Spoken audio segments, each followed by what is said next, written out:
She was invisible to everyone. Until a letter, written in a language no one understood, landed in the wrong office. And within hours, the unthinkable happened. The question no one dares to ask is, what does a janitor have to do with $15 million gone missing? You're about to find out. But be warned. After this, you'll never look at office silence the same way again.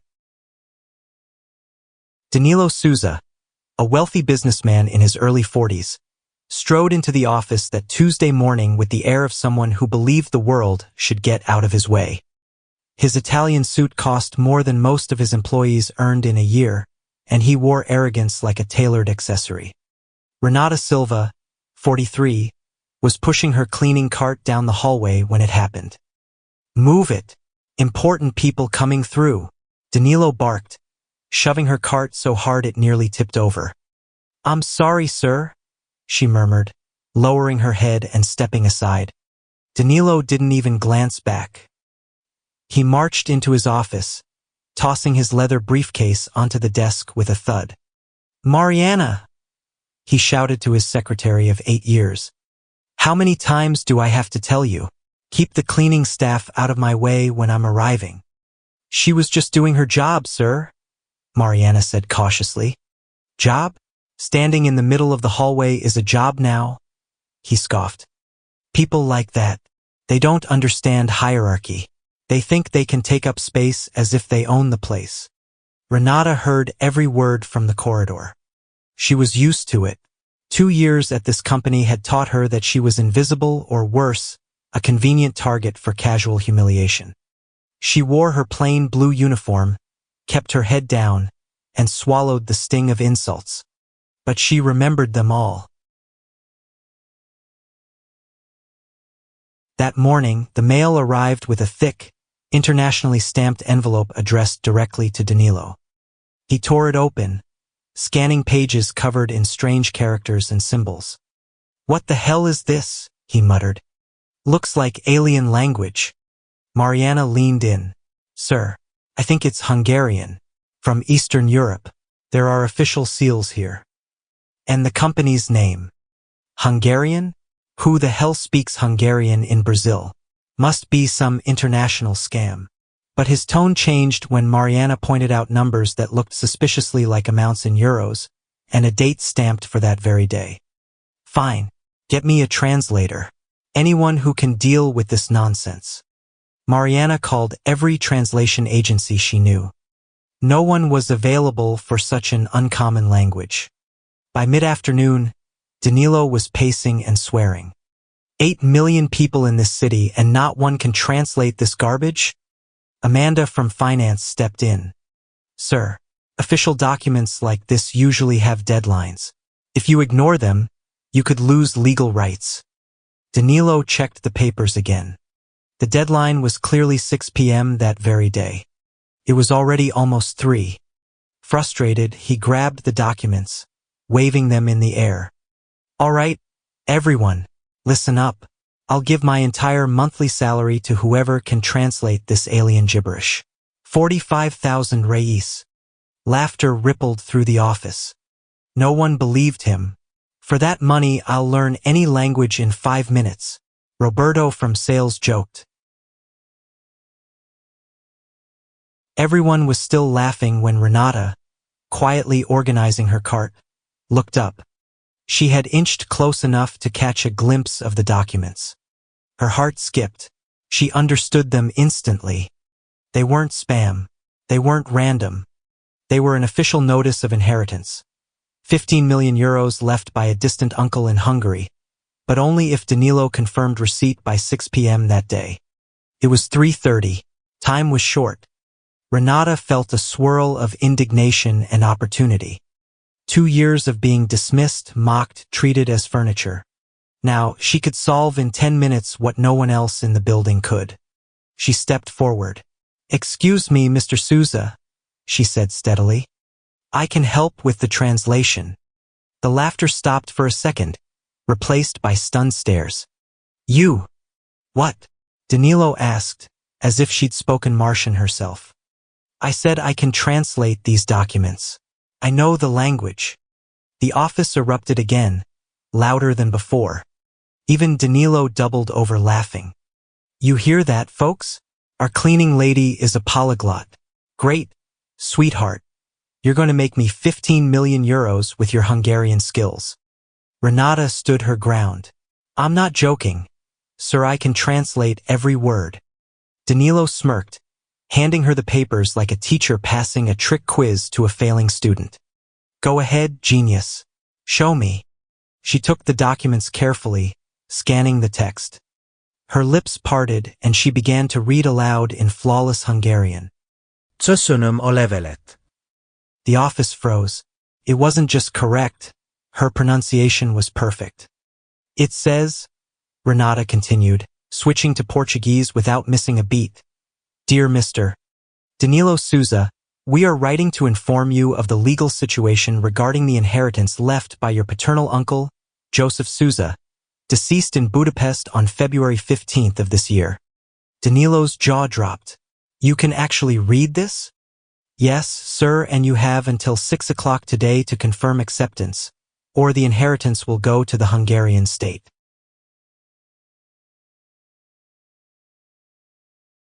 Danilo stared at her as if seeing her for the first time. The office was dead silent. How do you know Hungarian? He asked. Renata set the papers neatly on his desk. I used to be a language professor at the University of São Paulo, specialist in Eastern European languages. I taught there for 15 years. Mouths hung open. 2 minutes ago, she'd been the woman who emptied their trash. Now, she was revealing credentials none of them could match. What happened? Asked Mariana, genuinely curious. Renata took a breath. She didn't like revisiting that chapter of her life, but she knew she had to in order to be taken seriously. I lost my job 2 years ago after exposing a corruption scheme. Some professors were selling grades and diplomas. I reported it and was fired for institutional instability. After that, I was blacklisted. No one in academia would hire me. My husband was unemployed. My daughter needed medical treatment. I took the first stable job I could find. You became a cleaner? Amanda from finance asked softly. Yes, it paid just enough to keep my daughter's insulin and appointments covered. Dignity is dignity, no matter the work. The room was quiet now, not out of disbelief, but out of shame. Danilo, still shaken, tried to regain control. All right, let's say you can read this. That doesn't mean you understand legal documents. You could be wrong. Sir, Renata replied, calm but firm. I speak Hungarian, German, French, Italian, and Russian. I have a master's degree in legal translation and worked for years as an official translator at the Hungarian consulate. One revelation after another hit Danilo like slaps to the face. The woman he had shoved aside hours ago could outclass most professionals he'd ever hired. Still, his pride clung to the last shred of doubt. How do I know you're not making this up about the inheritance value? Renata simply pulled out her worn phone and dialed a number from memory. Hello, Hungarian consulate? This is Renata Silva, former official translator. Could you please confirm the authenticity of a document for me? She read the details in fluent Hungarian, conversed for a few minutes, then hung up. Confirmed. It's real. Sent by Kovacs and Associates in Budapest. Danilo's face paled. The laughter and bravado were gone. How much do you want to do the full translation? You've already made an offer, Renata said evenly.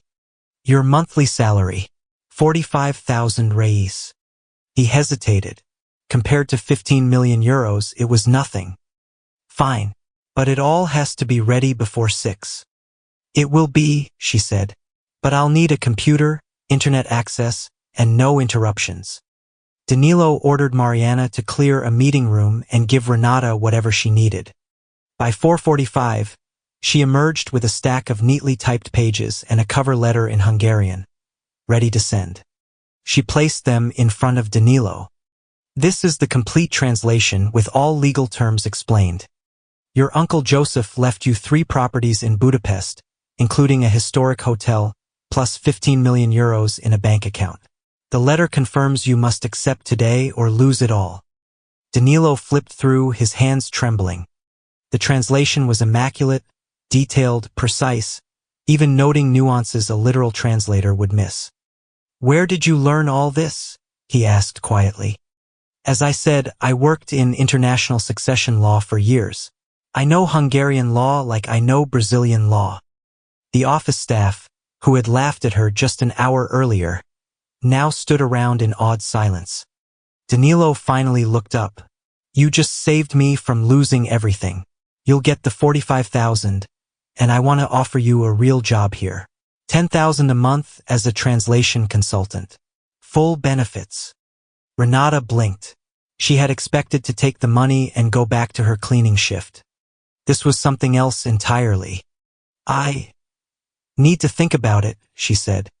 It's not a simple decision. Fair enough. Let me know tomorrow. The next morning, Renata arrived at the office early, not in her cleaning uniform but in a crisp white blouse and black trousers. She was there to give Danilo her answer. I'll take the position, she said, but on a few conditions. First, I want to work part-time for the first 2 weeks to train my replacement in cleaning. Second, my salary should be deposited directly into my daughter's medical clinic account. And third, I want a written contract with all duties clearly defined.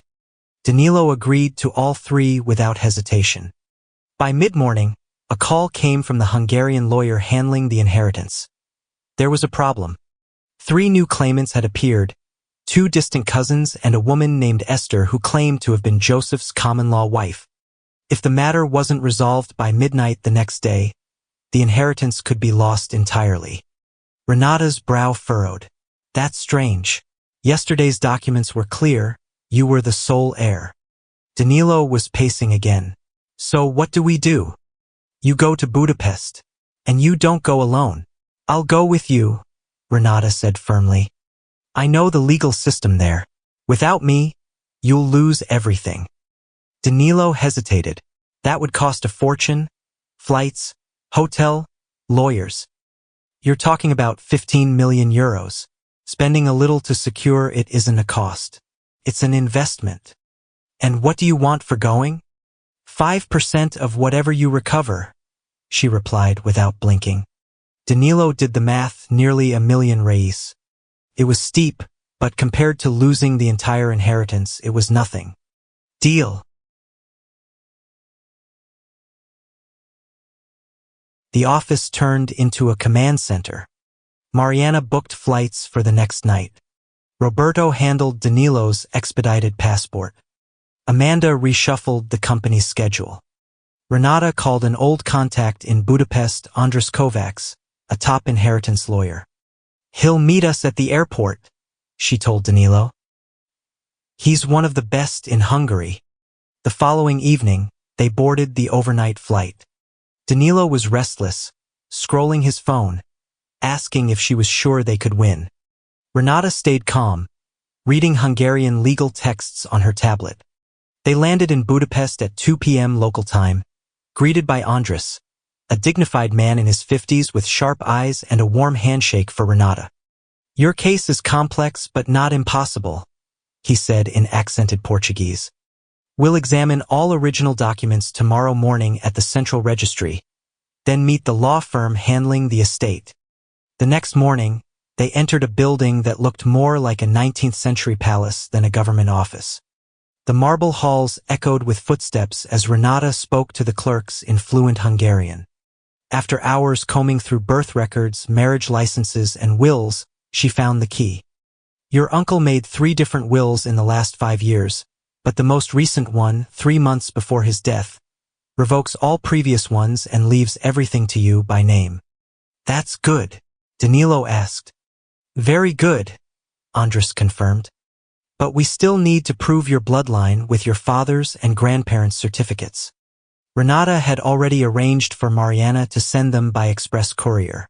They would arrive just hours before the hearing. That afternoon, They visited the sleek, modern offices of Kovacs and Associates. The lead attorney, Dr. Peter Szabo, got straight to the point. The other side's lawyers are aggressive. They'll try to undermine everything, the documents, your identity, even the will's authenticity. Renata leaned forward. Then we focus on two things: proving Danilo's bloodline beyond doubt and proving Joseph's clear intent to leave the inheritance to him. The last will does both.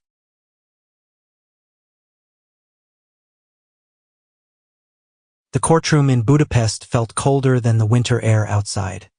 Ornate wooden panels lined the walls, and the judge, Lajos Farkas, a stern man in his 60s, presided from a raised bench. Danilo's palms were damp. Renata sat beside him, posture straight, eyes alert. She leaned in and whispered, "Let me do the talking unless they address you directly. Answer calmly. We have the stronger case." The opposing side sat across the aisle.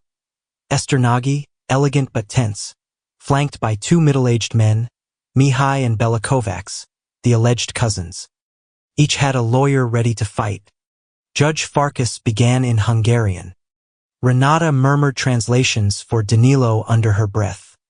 "We are here to resolve the dispute over the estate of Joseph Souza, deceased February 15th.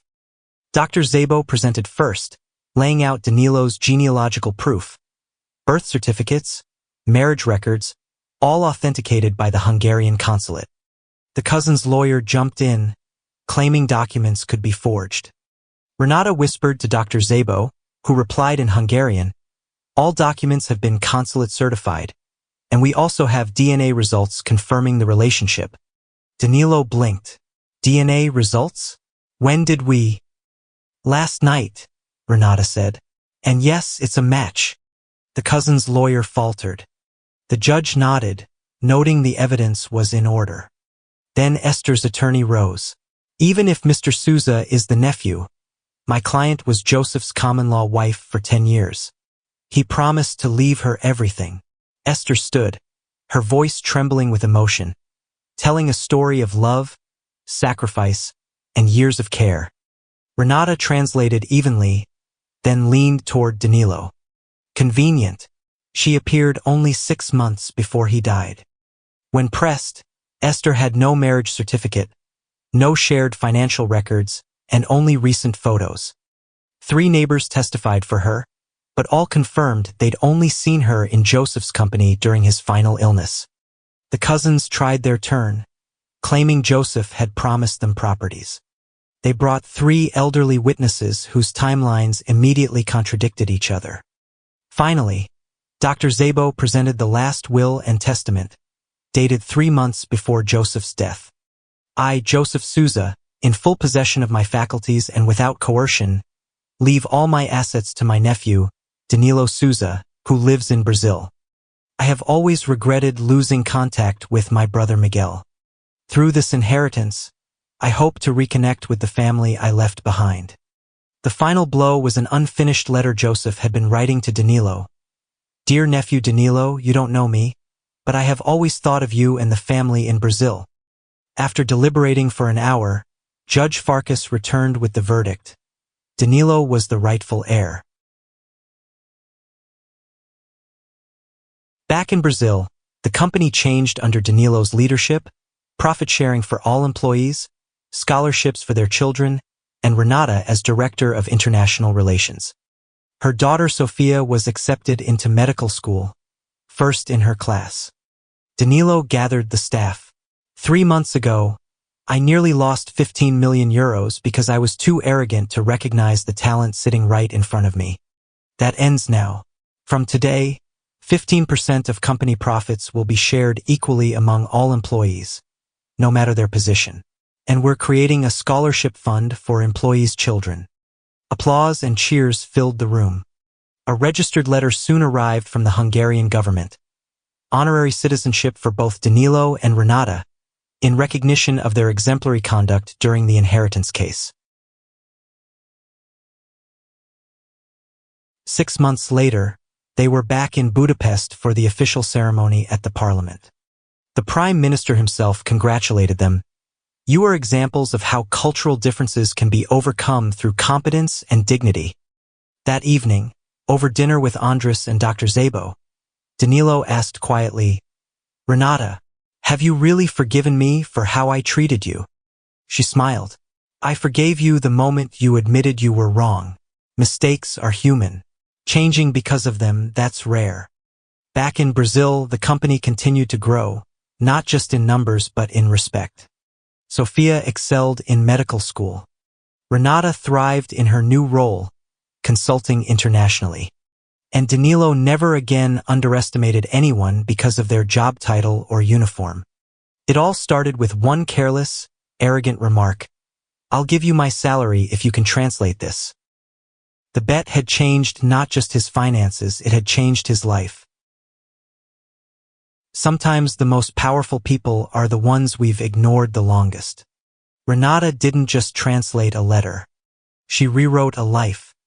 And Danilo? He finally learned that true worth isn't worn, it's earned. Now it's your turn. Drop a comment.